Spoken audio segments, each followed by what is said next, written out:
Shalom, selamat malam Bapak Ibu yang dikasih Tuhan.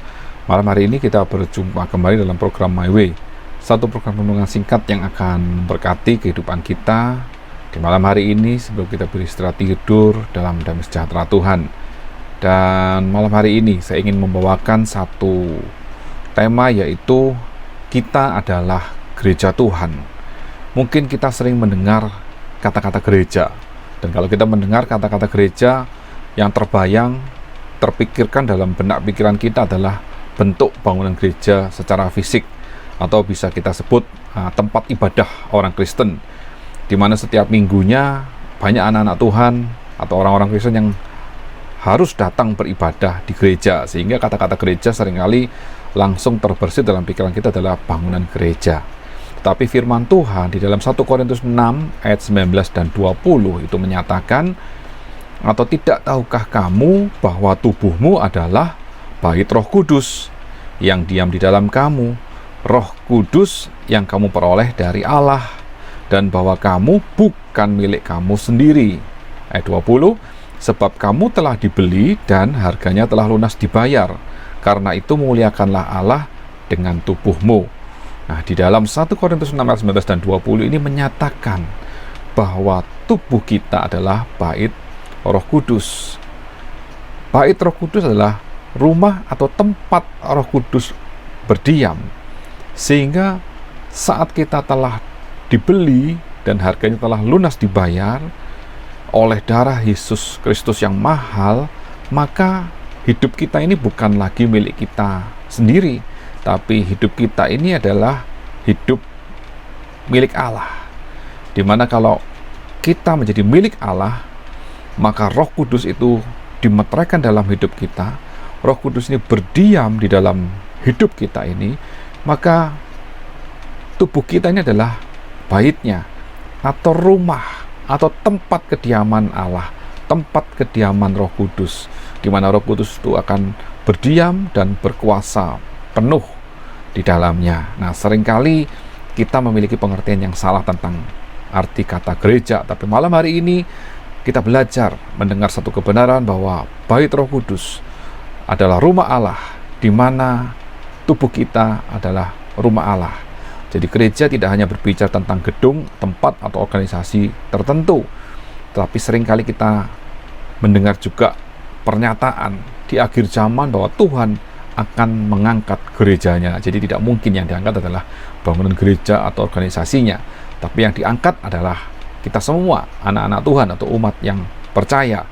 Nah, di dalam Ibrani 10 ayat 25 kita juga hafal dengan ayat ini. Janganlah kita menjauhkan diri dari pertemuan-pertemuan ibadah kita, seperti dibiasakan oleh beberapa orang, tetapi marilah kita saling menasihati dan semakin giat melakukannya menjelang hari Tuhan yang mendekat. Jadi ayat firman Tuhan ini bukan hanya menjelaskan tentang pertemuan ibadah sesuai dengan jadwal kegiatan gereja, yaitu ibadah raya hari Minggu, doa malam mungkin hari Kamis atau Jumat malam, atau juga komsel, atau juga pertemuan-pertemuan rutin di dalam gedung gereja itu sendiri. Tetapi pertemuan-pertemuan ibadah ini adalah pertemuan-pertemuan yang juga terjadi di dalam keluarga kita, atau antar teman, atau antar saudara seiman, khususnya anak-anak Tuhan. Saat anak-anak Tuhan berkumpul, nah disitulah terjadi pertemuan ibadah. Mengapa terjadi pertemuan ibadah? Karena kita tahu bahwa tubuh kita ini adalah bait Allah, bait Roh Kudus, sehingga saat ada 2-3 orang berkumpul, maka Tuhan pasti hadir di tengah-tengah mereka. Matius 18 ayat 20 sudah berkata, di mana 2 atau 3 orang berkumpul dalam namaku, di situ aku ada di tengah-tengah mereka. Karena disitulah bait Allah berdiri, di mana ada Roh Kudus di situ.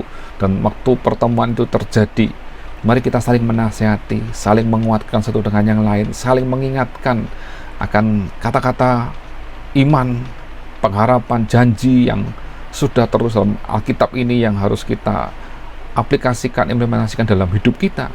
Khususnya kita juga mengetahui bahwa tugas gereja adalah koinonia, satu persekutuan, marturia, bersaksi, dan diakonia, melayani.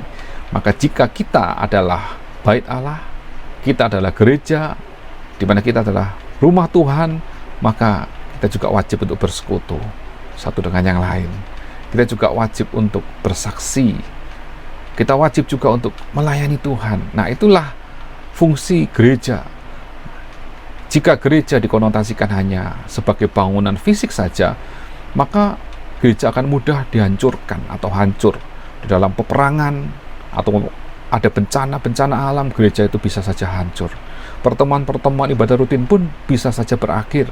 Sebagai contoh, dalam musim pandemi ini, ibadah-ibadah mungkin hanya bisa dilakukan secara online. Itu pun bagi gereja yang memiliki fasilitas dan sarana. Jika tidak memiliki fasilitas atau sarana internet atau Zoom atau YouTube, mungkin tidak akan ada pertemuan. Nah, oleh karena itu, jika kita mengakui bahwa Yesus Kristus adalah kepala gereja dan kita adalah tubuhnya, maka setiap anak-anak Tuhan yang berkumpul di dalam nama Tuhan, disitulah ada gereja Tuhan. Jadi mari kita tetap bersekutu dengan Tuhan kita, Bapa kita. Kita juga terus membina hubungan yang baik dengan anggota keluarga kita, sesama kita, melakukan tugas kita untuk bersaksi, menceritakan cinta kasih Tuhan dan melayani dimanapun Tuhan tempatkan kita. Dan percayalah, saat kita melakukan tugas dan fungsi kita sebagai gereja Tuhan, sebagai bait Allah, tempat Roh Kudus, rumah Roh Kudus, maka Yesus Kristus akan selalu ada dan hadir di tengah-tengah kehidupan kita. Dan di dalam setiap aktivitas kita yang kita lakukan di dalam nama Yesus, pasti Tuhan akan hadir dan memberkati kita dengan damai sejahtera, dengan sukacita yang luar biasa. Terpujilah nama Tuhan kekal selama-lamanya. Puji Tuhan, Tuhan Yesus memberkati kita malam hari ini. Selamat istirahat dalam hadirat Tuhan. Amin.